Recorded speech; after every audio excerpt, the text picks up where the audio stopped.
Well, tonight, with the Labor Day travel in full gear, we want to tell you about an airport incident that has at least one guy fuming mad. This is a controversy about wearing a turban and whether it's wrong to pat somebody down who's wearing it or actually just make them take it off altogether. Before we introduce you to the guest who had this happen to him and is going to share his story with us, I want to take it to the streets.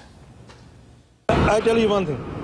If I am going on a plane to do something bad, I will not go like this. Should they be able to pat down someone's turban? I think I'd rather have them checking out the turban than checking out every little detail that we bring. If I have to be checked in all over the place as whenever they do it, then I don't see why it shouldn't be for anyone else. Tough, right? Yeah, exactly. Tough. So if the guy's offended, so be it. Well, you have to be tactful about it, and you have to explain the reasons why you're doing it. If they need to be put into an area where nobody has to see that and it's a private thing, then that's okay. I could say, well, the guys who attacked us on 9/11 were religious as well, and they wanted to kill. I really don't think it's the same thing. You give up certain liberties if you're going to pay to go and do something or fly somewhere. A great big metal cross, we'd have to take it off and put it in and have it go through the... Right. That's religious to us, too.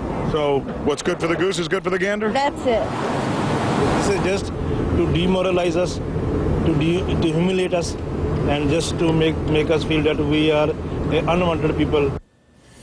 All right, that's what people say on the streets. Now let's get right to the meat of the story. This is Probjit Singh. He is a Sikh. He's also a motivational speaker. What happened to you? What happened to me was that I went to Baltimore Washington Airport 6 a.m. on the 16th of August this month, and when I went there, I then got my boarding pass, went to the metal detector, put my things on, everything went through. I went through the metal detector, did not beep. I gave my passenger ticket to that security individual, the TSA, and he said, well, everything is good, but you do know that the policy has changed and that you're going to have your turban patted down, and because the reason is because you're wearing a turban. So they did that. Provide you a private place to do this. Why were you offended by that? I'm offended because of the logic and the reasoning behind it. Because what they said is that the reason is because they believe that non-metallic explosive items may be contained within the turban. But the question is, why couldn't the non-metallic explosives be contained in the rest of the parts of the body and the rest of the clothing?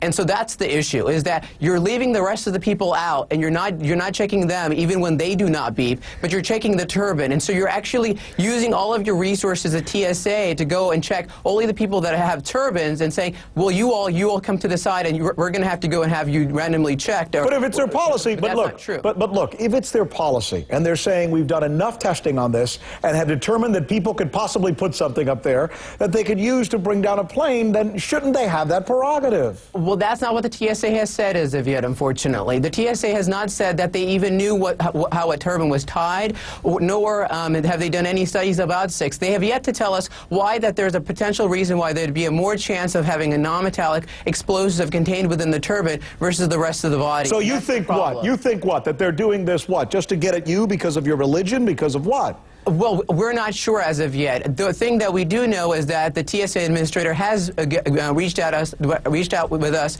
on Friday of this past week, and they told us that they do want to meet with us to see how we can make the policy change. Well, what's the difference? And that's a good thing. But the problem here is that what they're saying is that they don't have a reason, and what we believe is that their intent wasn't to racially profile, but that is what is occurring. But what is the difference? Let me just interrupt you for a moment. What is the difference between them checking your turban and then take off my shoes or my jacket every time I fly? I mean, it doesn't offend me. If they say do it, I tend to do it. It's a pain, but you go through with it, right? Well, the difference here is that the turban is a part of our religious article of faith, and that it's really a connection between us and the divine. And this is the one thing I want to make sure that your audience understands. But wait, I've got to stop. I've got to stop you for a moment, because now you're getting into the religion thing, and it may be a very important part of your religion. But the guys, the 19 guys who brought down on 9/11 the Twin Towers, were also deeply religious. And if you would have stopped them before they went on the plane, they would have argued they had a right to do whatever they wanted to, correct? Well, this is what we're saying, is that we are not totally against having the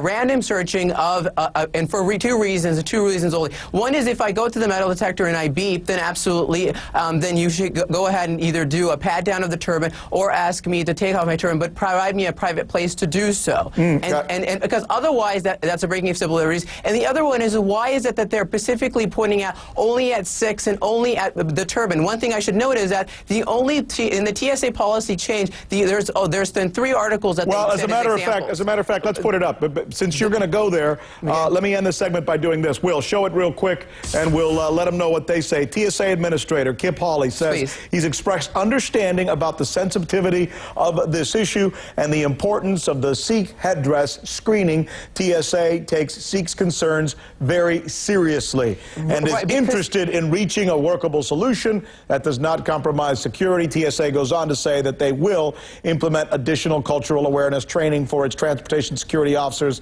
and they go on to say that they will continue dialogue with Sikhs and other groups. So there you have it.